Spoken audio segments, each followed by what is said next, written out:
Indianapolis Colts cheerleaders, and you're watching the Believe in Colts podcast. What's going on, Colts Nation? I'm Lawrence Owen. With me, as usual, is my guy, Donald Thomas. And today we are going to go over that, oh my goodness, that awful game that all of us Colts fans watched.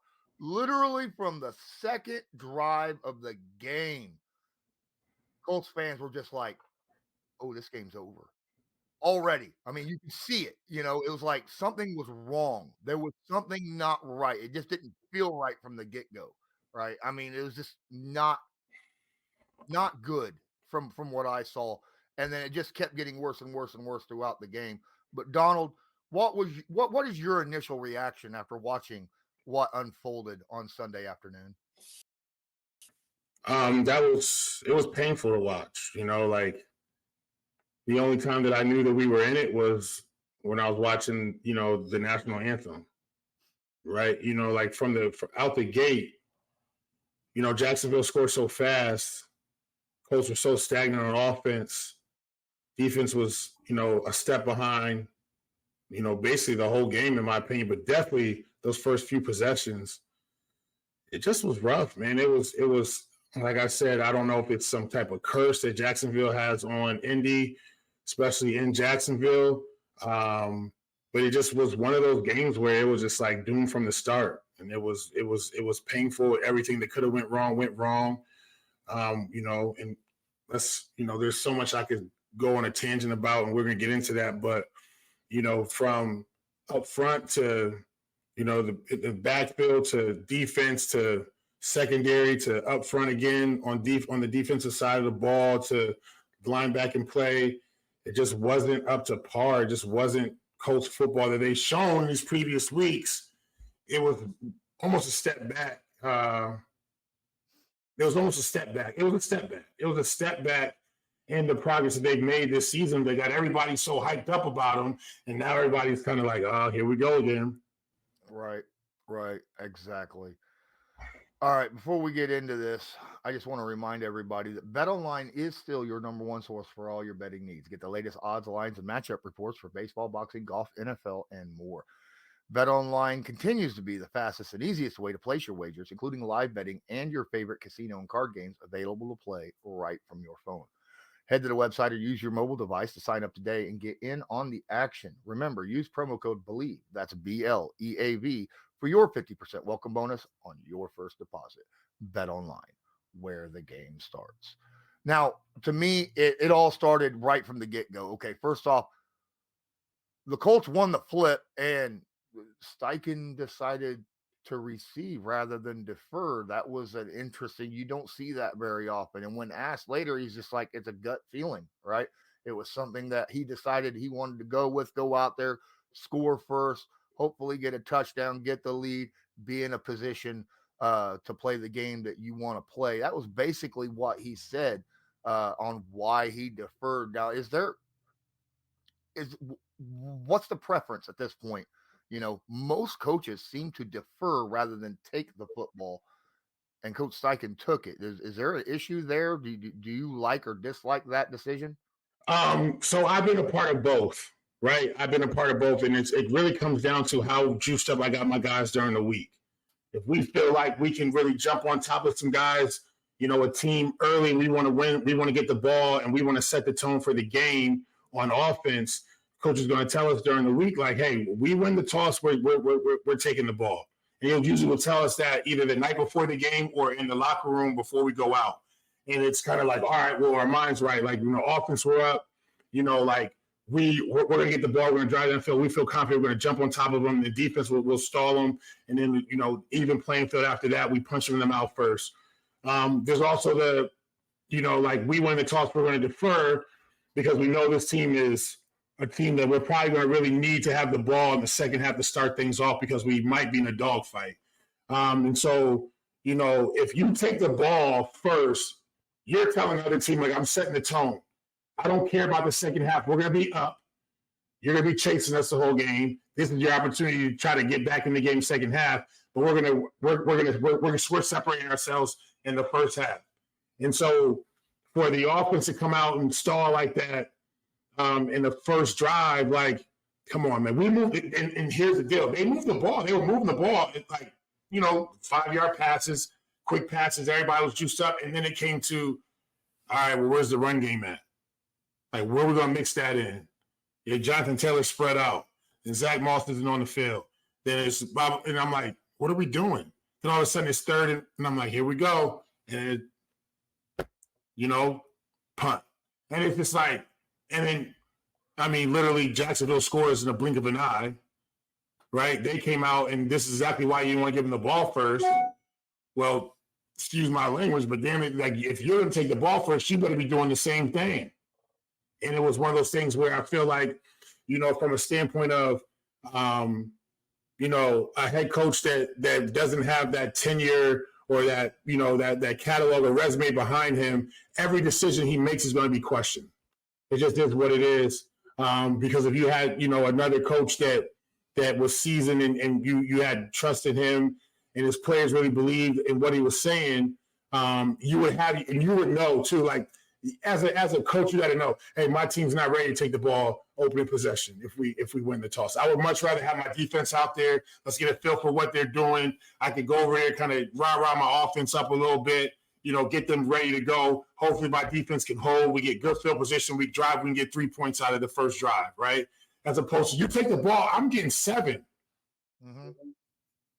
I'm not turning the ball over. I'm not going 3 and out. I'm not turning the ball over on downs. I'm not punting. Like, what is that? I might as well just rely on my defense, put some trust in my defense to hold up and get some decent field position if that's the case, and just defer and get the ball in the second half. So it was questionable from the beginning, in my opinion. And overall, it was just really frustrating. Just a very frustrating game. So the way the game started out, Colts went down the field, kicked a field goal, I think, right? And then the Jacksonville went down, scored. Touchdown really quick, like you said. Then the Colts turned the football over almost immediately, and then they scored immediately. Colts found themselves down 14-3 with with more than 10 minutes left in the second quarter, right? But they're down 14-3. Now, you and I both probably looking at this going, why haven't we ran the ball? Now, granted, the Colts only had the ball so much, one drive in the first quarter and then, a couple snaps in the second at this point. At this point, they're down 14-3. Still plenty of time left in the first half. One thing you talk about, there was no running game. Now, we're not going to dive too much into the running game a little bit because I do want to talk about this in the next episode that we record. We'll get into a lot of the running and answering questions about stuff like that because I feel like there's a lot of content there that we can put out. So make sure you guys keep an eye out for that, or because it'll be out at least by the next day. But so the Colts are down, about 10 minutes left in the first half, and Steichen's like, "Oh, they're running 7, 8, 9-man boxes, so we didn't run, plus we were down." And my thought process is, it's so early in the game at this point. Being down 11 points isn't that big of a deal. It's definitely not big enough deal to pull away from a game plan of running the football, because the best way to move the football down the field and score is, and always has been and always will be, a balanced attack. Run the football, pass the ball, keep the defense guessing what you're going to do so they can't key up on one specific thing. Am I off track with that thought process? No. Listen, you just paid a man $14 million a year. You just paid a man $14 million a year into the season. And you're down 14-3 with an eternity to go. Mm-hmm. Your run game is non-existent because you haven't even attempted to run the football. Your $14 million man is lined up at receiver. Your backup that arguably was the top 3 running backs for the first few weeks of the season is on the sideline, or now you have him in the slot.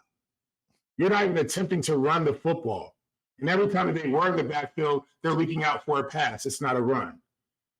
And so it just leads me to believe, I'm like, what is going on? Because I feel like, from a standpoint, this is my opinion, okay? But I've seen it before. I've been around for a while.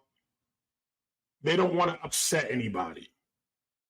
I feel like the coaching staff is scared to upset Jonathan Taylor. And they're also scared to upset Zach. And so we're running into a problem here where it's like, well, I won't give Jonathan the ball any more than I'll give Zach the ball because I don't want to get anybody upset. No, we're here to win football games. If this guy's got the hot hand, if this is basketball, and my three-point shooter's got the hot hand, and he's leading the league in three-point percentage, and the starter comes back off of an injury or for whatever reason, I'm not putting my hot hand on the bench to get this guy warmed up, and now we lose a football game. It does, or a basketball game. It doesn't work that way. Like, you're a professional, we'll work you in, right? We have a pretty decent upper echelon running game, and now we just ran away from it. And now we want to throw the football, and now we're getting turnovers. I mean, like, Gardner he should have he threw the one, he dropped it. There should have been like 6 interceptions in that game. The very next play, he throws it right back. I'm like, pick. I'm like, are you kidding me right now? And it's still the second quarter, and now we're deserting the running game still. No running. I mean, if you look at it, Zach Moss 21 yards on 7 carries. Jonathan Taylor 19 yards on 8 carries. We have 44 yards total rushing. Previous weeks we were cracking over close to 200 yards. 55 pass attempts, 15 run attempts. That's nuts. Now, I get the Colts were down, but we were down early. We had time. We had time to come back. We had to control the football and not turn it over. The best way to do that is to run the daggone football, right? Your best defense is a good offense. Exactly. I can get 4 yards a clip running the football. I'm taking time off the clock. And it's not fourth quarter and I'm down 14-3. This is the second quarter and I'm down 14-3. So I'm like, listen, everybody over there is getting paid. Everybody is a human being. Everyone's going to make a decision what they thought that was best for the team at that time. 100% understand that. But at the end of the day, you just pay a man $14 million and he has 8 carries for 19 yards. Yeah. And your number one rusher has 21 yards on 7 carries. And it wasn't even late in the game. You want to talk about guys in the box. 7 in the box is standard. Yeah. 7 in the box is standard. And we're still throwing the football 95% of the time. Like, I don't understand what's going on. I don't see how people say 7 in the box is a loaded box. It's in the box is the base defense, right? A 4-3 defense, a 3-4 defense is 7 in the box. Yes. When it's 6 in the box, that's nickel, and they're playing for the pass. And you can get runs all day on that. 7 in the box is what we're trained to block. Yeah. There's only one free guy. We're running away from him. He's got to make a play. It's usually a guy on the backside. And we're out the front door. Or we're coming back to the backside, and that guy's got to make a play, or it's a trickery play where we're out the back door. But there's no, 8 in the box is different. Yes. But at that point, you need a tight end, some help, and some way of scheming up the blocking in order to, seal that extra guy off through the wash. I don't know what your verbiage is for that, but I always call it the wash, right? Where all the bodies are mangled together at the line of scrimmage or whatnot. But I've always learned that from playing football. Coaches always like, look, there's a way to seal off guys through that wash, and we can do that, especially if we've got good offensive linemen that know what they're doing, right? Right. From what I understood, from what I was seeing all year, our offensive line's been pretty decent this year, right? They've been creating some holes and stuff. So, and we got the 3rd best running back plus the guy, like you keep saying, $14 million a year, a guy who led the NFL in rushing and touchdowns just 2 years ago, right? Stick with it. I mean, that is literally, it is quite possibly, arguably our best position on our team. And we completely took them out of the game. Completely took them out of the game. And that was completely upsetting to me throughout the whole. I was just screaming at the whole game. I was so mad. Well, let's flip over to the defense real quick. Yeah. Because you talked about it before. 37 points is not good. All right. No. Now, we could talk all day about 37 points. 17 of those were off turnovers. Defense still had to give them up, but 17 of them were off turnovers. And and Jacksonville had 4 times they started an inside the Indianapolis Colts 40-yard line. 4 times, twice inside the 30. All right. That's putting your defense in a really bad spot, right? Yeah. You can defend 70 yards. It's really tough to defend 30. Very, very tough. Yeah. And then on top of that, you're asking a defense that have 2 rookie corners who are still learning literally a lot of the stuff from the NFL. Because I'm watching, look, I love Juju Brents. Love him. I think he plays with an intensity. He plays physical. Love that. I'm seeing him get caught out of position multiple times. Seeing him miss guys running through his zone multiple times. And that is a problem.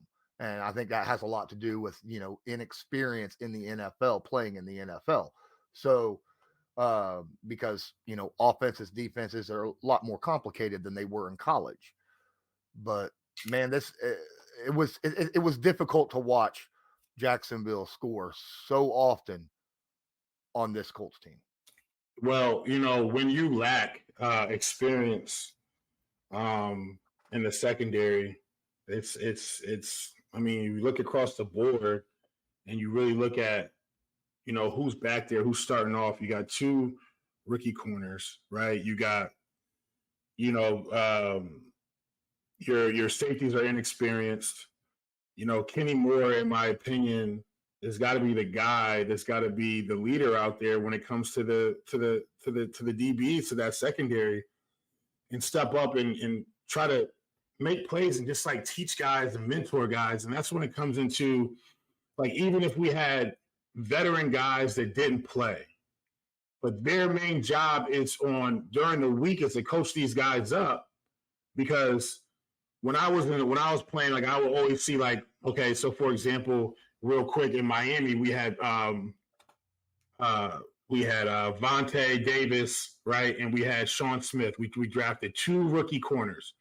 But we had veteran guys that had been playing in the league for 7-8 years that they weren't even starting, but they were coaching and mentoring those guys, right? So that they could be good players and make plays on Sunday. I feel like, we're lacking that. Kenny Moore's got to step up and coach these guys better. I'm not saying he's not doing it, right? And I can't say that he's not doing it at all because I'm not there, right?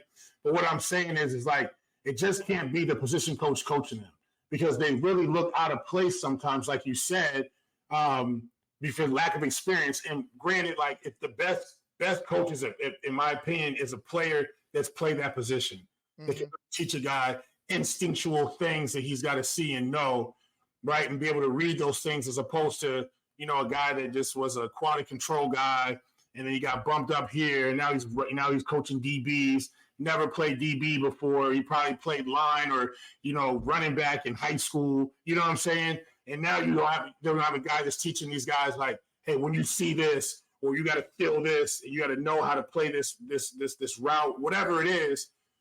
We're lacking that. We do have 3 player coaches that were Indianapolis Colts players, right? As coaches. We all know Reggie Wayne. Yes. We have assistant linebackers coach Cato June. Yep. We have the assistant defensive backs coach Mike Adams. Right. All right. So we do have a guy back there. I would love to be able to interview Mike Adams. Mike, if you ever see this, feel free, reach out.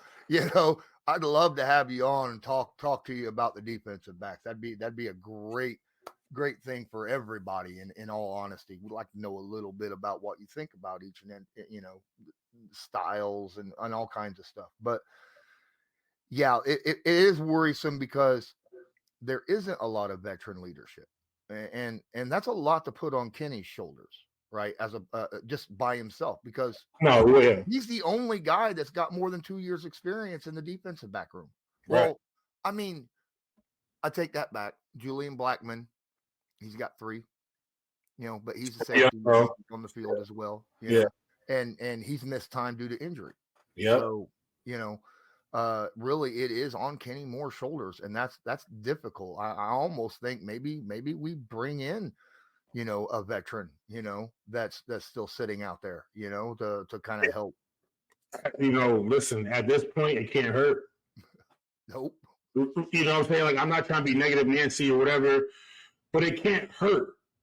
Mm-hmm. Guy that you can kick the tires on, 5-year guy, 6-year guy that just made some plays in the league, that's probably home because of whatever reasons. He's working out like crazy and he just needs another shot. Just someone to come in and try to like bolster this secondary a little bit, right? I don't know, but it might not be a corner, it might be a safety. Maybe. You need a ball hawk back there that can play over the top, help these corners out so they don't feel like they're on the island all the time. You know what I'm saying? Like, they're in a bad spot, and then your safety comes and makes a big-time play. Because, like, realistically, like, when's the last time we had a big-time safety in Indianapolis? Bob Sanders? Yeah. You know what I'm saying? Like, I mean, Antoine Bethea. Antoine, right? Excuse me. I was here with Antoine. And you look at the secondary when Antoine was there. Antoine controlled that secondary. Mm-hmm. You know what I'm saying? But we also had some talented corners as well. But Antoine controlled that secondary. And he made plays. Yeah. We need safeties to make plays too. And I'm not saying, it's just one position or two, because like at the end of the day, it's a team sport and it all coincides with each other. It all works together. So when you look at it from a standpoint of DeForest, he made some plays up front early in the game. Mm-hmm. I feel like, the guys kind of checked it in second half, in my opinion. It just wasn't like the intensity wasn't there, defensively or offensively. I'm not gonna say guys didn't fight. No one laid down. It was just too late. It was too late. I think they strayed away from the game plan on both sides of the football. Or more on offense and defense, and the defense was out there tired. And Jacksonville kind of was just doing whatever they wanted at a point. Like the foot got put on Indy's neck, and pressure got applied, and they didn't let off. And I think that just overall, when you look at it from a standpoint of urgency and how much they understand the importance of this game, Jacksonville understood the assignment more than Indy did. Jacksonville came off of 3 weeks in a row, 3 wins. They were riding high, two wins in a row across country. You're supposed to jump on top of that. These guys were just in London. They had to fly back. They got to get acclimated back to being back home. You know what I'm saying? Like, and then we're coming off of playing well, and knowing that we haven't beat Jacksonville since 2014 in Jacksonville.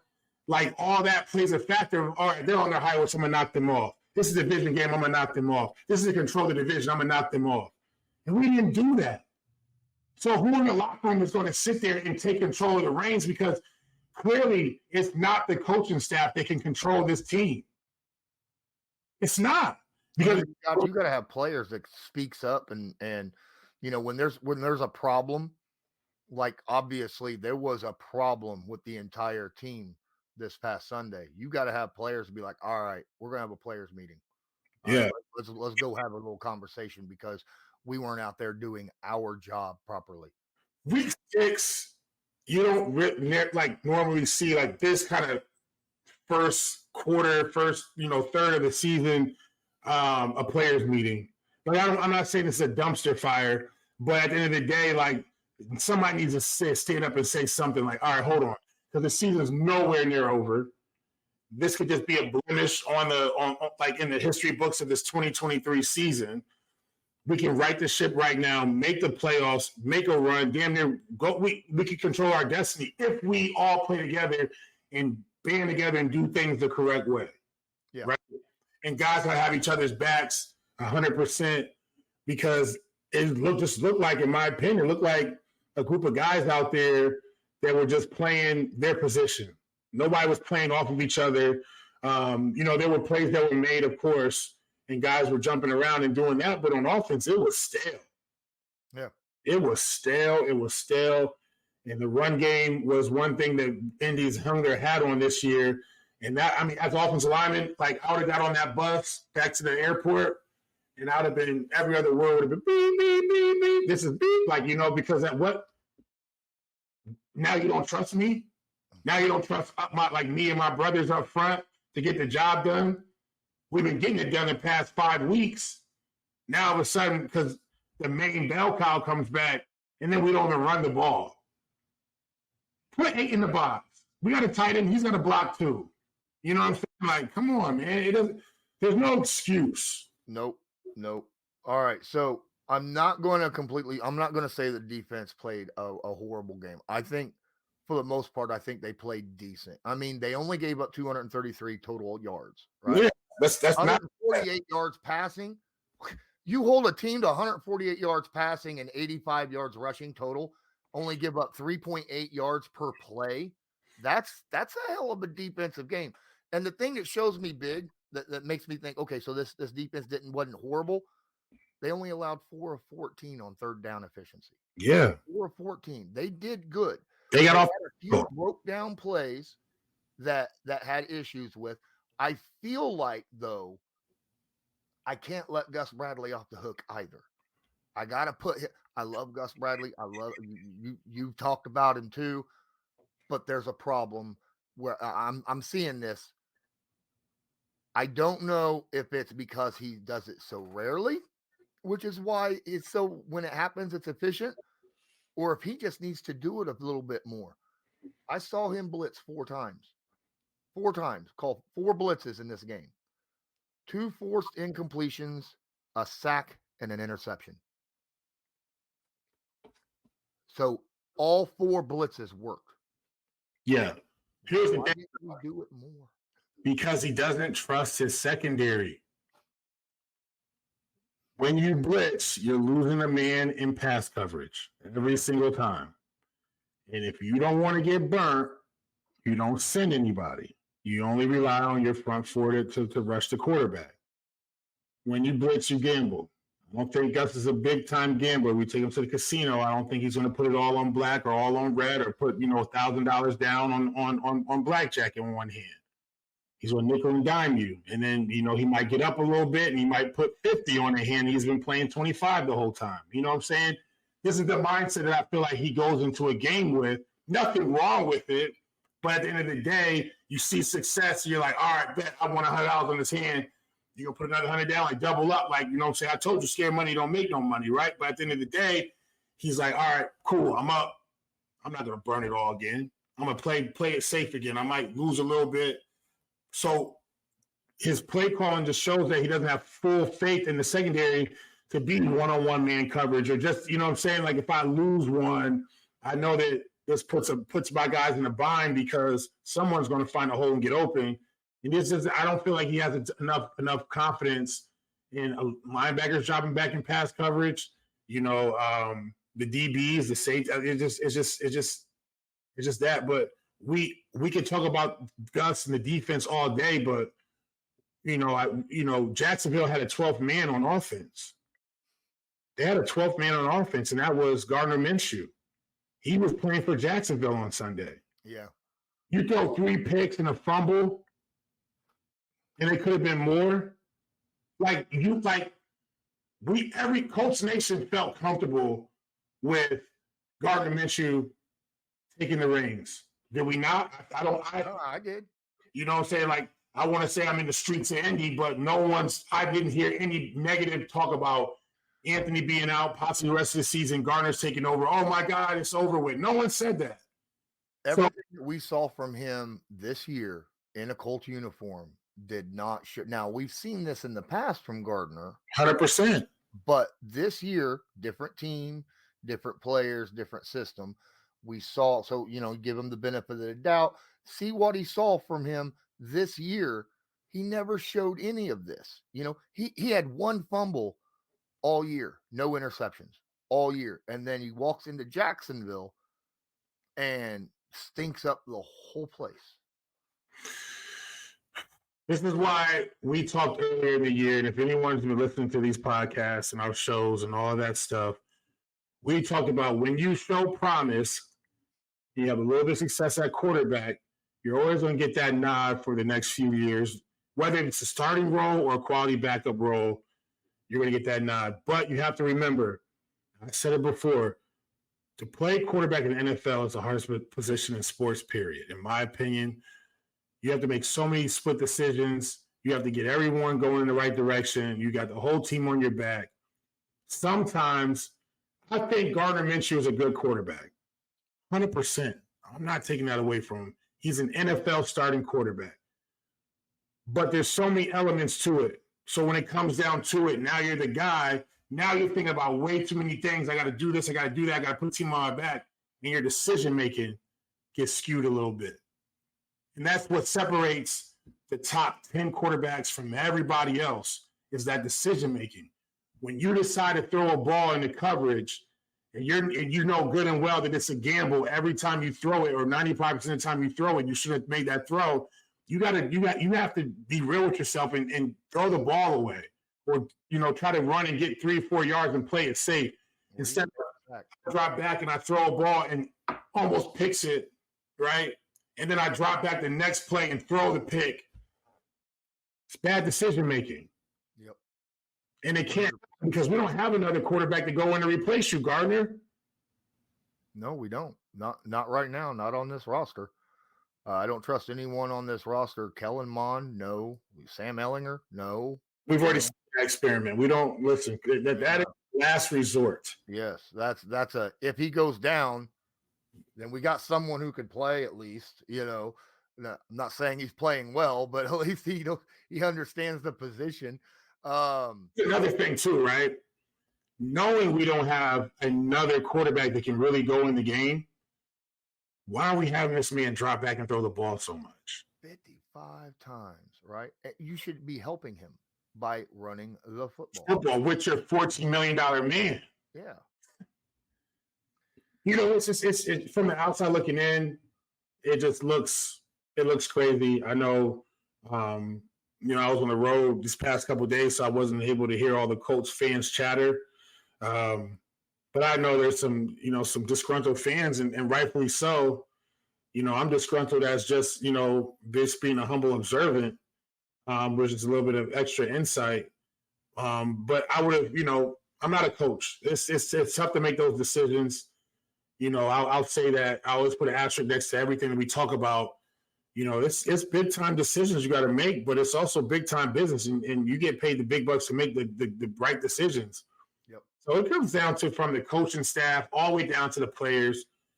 Coaching's got to be better. The guys playing got to play better, and just put guys in the right positions to win football games.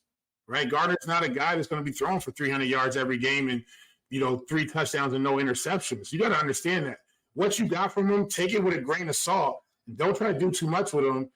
Stick to the game plan.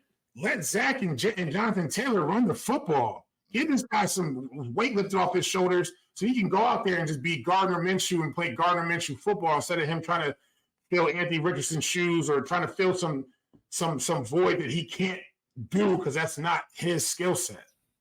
Yep. I'm going to go ahead and end this episode with this one thought. I am going to give him a little bit of a pass. The head coach, Shane Steichen, this is his second year being a play caller, first year being a head coach. This is a learning experience. This is why he gets a pass. It's a learning experience for the situation he was put in. And hopefully he learns from this and is able to improve upon his play calling ability in the future because of the experience that he just went through. Right. I mean, we all learn every day, even head coaches. So I'll give him that. And I'm not giving him a full pass because Still don't see how you just run the ball 15 times, but I'm just saying, learn from it. Learn from it. Don't make the same mistake again. Right. Yeah, there you go. Lick your wounds, and we got a new week and new team coming in town. Learn from it. Watch the film, learn from it, and move on. This is a league where you have to have very short-term memory is key. If you stick and you hold on to the past, you won't progress as a coach or as a player. And it's basically from play to play. One thing you'll hear guys say is, you'll mess up like offensive line, miss a block. You get back in the huddle, you hear coach yelling at you. Someone's going to say, hey, forget about it next play. Forget about the next play, because you can't harp on it because now you messed up. If you think about the last play and you got a whole nother play that you got to execute on, forget about it, right? It's done. It's done. This record is what it is. Yep. It's 0-0 record every week until it's playoff contention is out of the question. So it's 0-0. Nothing's hurt. Nothing's harmed. Nothing. You know what I'm saying? Like, focus on this week, get a win, and move on. Absolutely. Let muscle memory and training kick in. Don't think too much. Right. Absolutely. All right, guys. I think that's going to do it for this episode of Believe in Colts, brought to you by Bet Online. I'm Lawrence Owen. That's Donald Thomas. And as usual, go Colts. Go Colts. Do you believe?